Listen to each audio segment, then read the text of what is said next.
je me souviens que cette année, Mike, au championnat du monde, donc en août, prend sa qualif. Déjà, c'était un truc exceptionnel et on s'était déjà dit à ce moment-là, c'est bon, et au moins il y en a un des frères, qui s'est qualifié. Donc on avait déjà réussi. Mais bon, le truc fou, ça aurait été que je me qualifie juste derrière.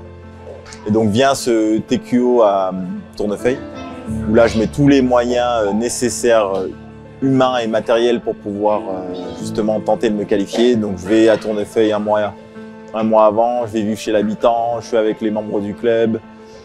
Voilà, je me prépare sur place et le jour J, en fait, j'ai fait ce qu'il fallait pour prendre ma place.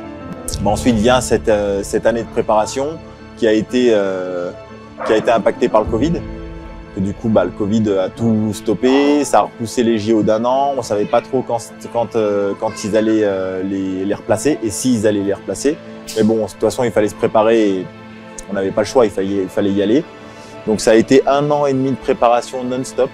On n'a pas arrêté de s'entraîner, c'était vraiment du non-stop parce qu'on savait pas quand ils allaient nous mettre cette compétition. Et donc 1 an et demi après, vient Tokyo. Donc là, on est fin prêt. On pouvait pas être plus préparé que ça. Et l'objectif, c'était de faire la compète jusqu'au bout et tous les deux. Je dois parler de Tokyo. Ce que je peux retenir de Tokyo, c'est toute cette préparation un peu en amont, là, le dernier mois avant la compète. J'étais tout le temps en fait avec mon frère, on se préparait ensemble, on s'entraînait ensemble, on était tout le temps ensemble. C'était vraiment cool et la Fédé avait fait en sorte qu'on soit dans un petit cocon bien sympa, où on pouvait s'entraîner tranquillement. Et juste ça, c'était déjà incroyable. Tout ce qui avait été mis en place pour qu'on puisse se préparer dans de bonnes conditions. Et le jour des Jeux, voilà, les qualifs arrivent. Donc ça fait vitesse, bloc diff. Donc en vitesse, je fais le job et je savais que je passais en finale. C'était cool. Mikey derrière, donc on passe au bloc. Mikey fait le job. Donc on savait qu'on était tous les deux en finale. Bon, moi j'avais donné ma vie en bloc et je pense que c'était là le petit coup de trop. Et vient la diff où on dit bon allez, on va grimper et on fait de notre max, mais sans se mettre la presse parce qu'on savait qu'on était déjà qualifié pour les finales. Et moi en fait en vrai j'ai même pas eu le temps de grimper, je passais en premier. Je passais en premier avant mon frère quoi. J'ai même pas eu le temps de forcer que mon biceps a lâché. Et là en fait, parce que je me suis déjà blessé plusieurs fois dans ma carrière et je savais que c'était vraiment une grosse blessure qui allait me stopper quoi, qui allait me stopper pendant un bon moment. Et en fait, c'était vraiment un moment compliqué parce que bon, déjà, il fallait pas que mon frère me voie dans cet état-là avant de passer. Déjà, ça c'était la première mission. C'était dur de retenir ses larmes parce qu'en fait, on s'était préparé pour aller au bout ensemble, mais au final, je l'abandonnais. Et voilà, il y a plein de choses qui me venaient en tête. J'avais prévu potentiellement d'arrêter après Tokyo si j'avais fait la perf que je voulais faire. Et en fait, je pouvais pas. Voilà. Parce que je me suis toujours dit, et ce sera le cas, que j'arrêterai au plus haut de mon niveau et non pas pour une blessure, non pas parce que je suis en phase descendante ou je sais pas quoi. Donc après cette blessure, c'était compliqué, c'était vraiment compliqué, mais ça n'a pas été très compliqué longtemps parce qu'en fait, mon frère se qualifie pour les finales, était qualifié pour les finales. Et donc il voit que je suis blessé, il voit que c'est grave, il sait que là c'est très compliqué. Et là j'avais plusieurs solutions, c'était soit j'arrêtais l'escalade, voilà, la compète, parce que voilà, j'étais sûr que ça allait être 6 mois d'arrêt. 6 mois d'arrêt, on sait ce que ça veut dire 1 an et demi, 2 ans de reprise. Donc une grosse mission. Et mais bon, mon frère était qualifié en finale. Et j'ai toujours fait en sorte d'être exemplaire pour lui. Et je pouvais pas lui dire, bon en fait, là je suis désolé Mikey, mais c'est trop quoi. C'est trop, je vais pas réussir à revenir, je vais pas y arriver. Donc ce que j'ai fait, c'est que j'ai pris la décision de continuer d'une pour arrêter au plus haut de mon niveau et surtout ce jour-là pour faire en sorte que mon frère aille en finale avec toute la rage qu'il pouvait avoir en lui pour tenter de prendre cette médaille.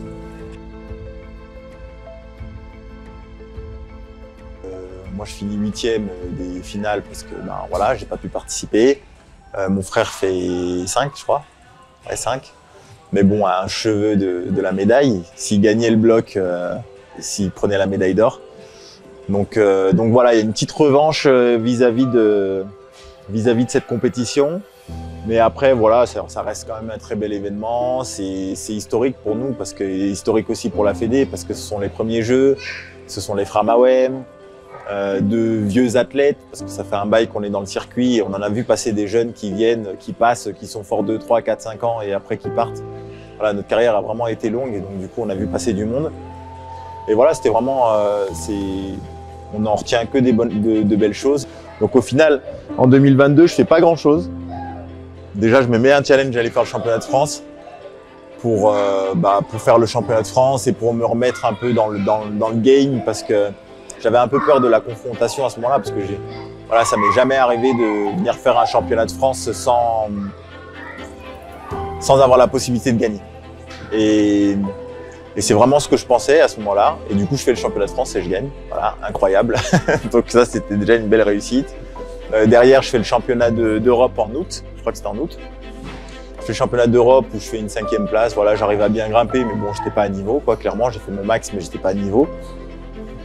Et ensuite, j'ai continué à me préparer en me disant que la meilleure des chances pour me qualifier serait la dernière étape de sélection, donc les OQS en mai et juin 2024. Parce que ça me laissait le temps de me préparer jusque-là.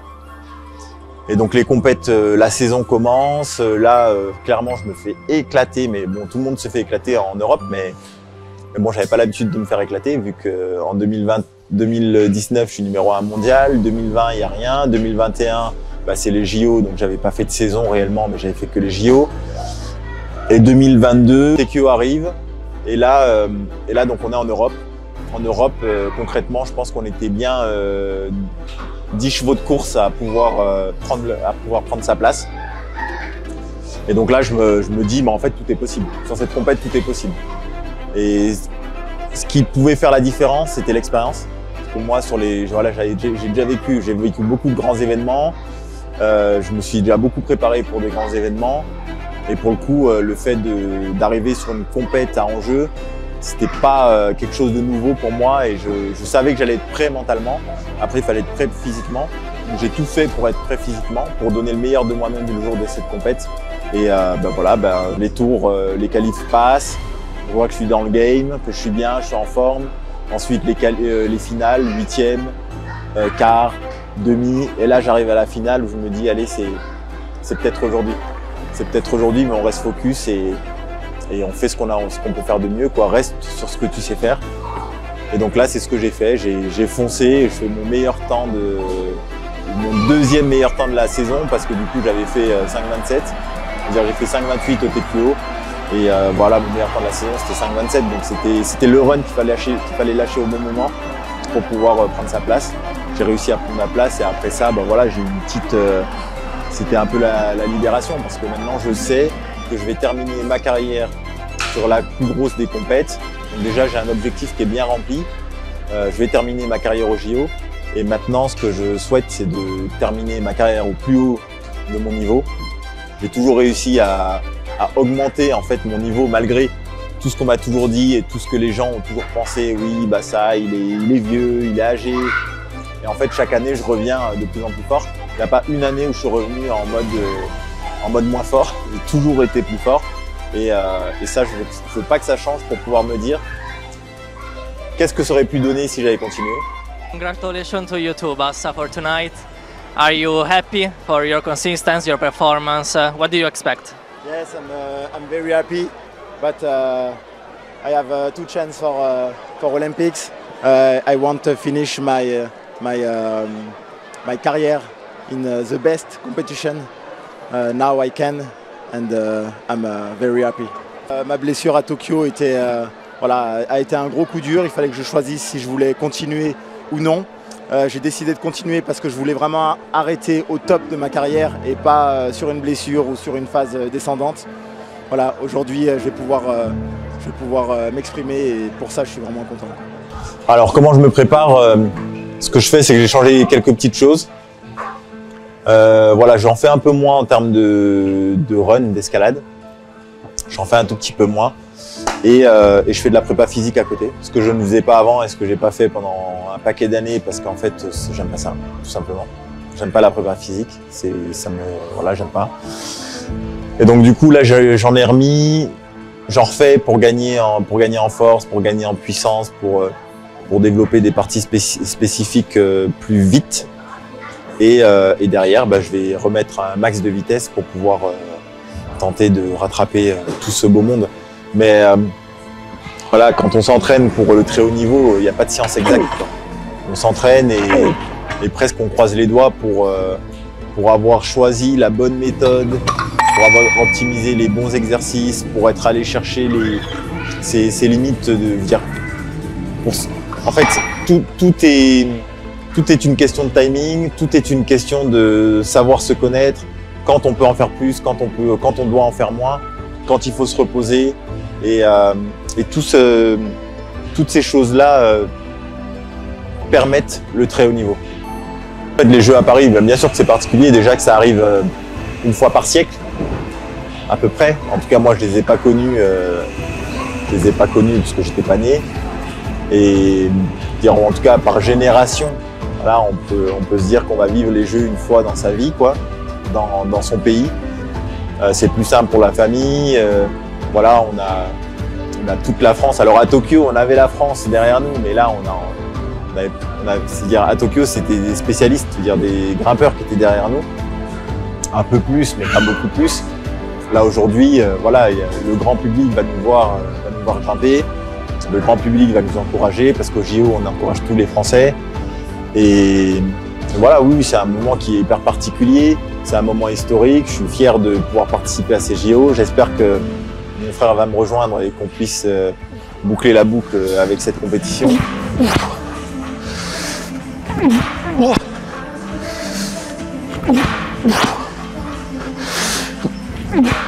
Quand on a commencé, pas quand on a commencé l'escalade, mais quand on s'est lancé dans le côté professionnel, donc on a passé notre diplôme d'État, on voyait qu'il fallait commencer, en tout cas, on a vu que ça allait être compliqué de vivre de l'escalade.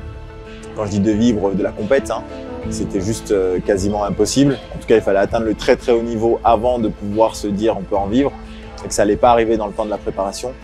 Donc préparer ce double projet était vraiment important, et le double projet c'était donc de développer notre carrière pro pour pouvoir subvenir à nos besoins pendant cette ascension sportive et au moment de décrocher, de savoir qu'on a un métier, qu'on a fait quelque chose de notre argent, qu'on peut se projeter dans autre chose, quoi.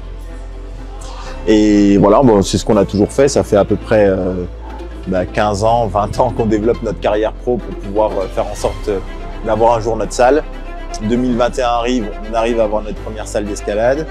À côté, on travaille sur plein de projets. Donc Mike travaille sur le développement de la marque des Framawem. Moi, je travaille plutôt dans le développement de l'escalade de manière générale. Et l'objectif, c'est de faire en sorte que l'escalade soit... Notre objectif ultime, c'est de faire en sorte que l'escalade soit accessible à tous. Parce que c'est quelque chose qu'on entend depuis qu'on fait de l'escalade, que l'escalade est accessible à tous. Mais quand on rentre dans une salle d'escalade, on voit que c'est pas réellement le cas.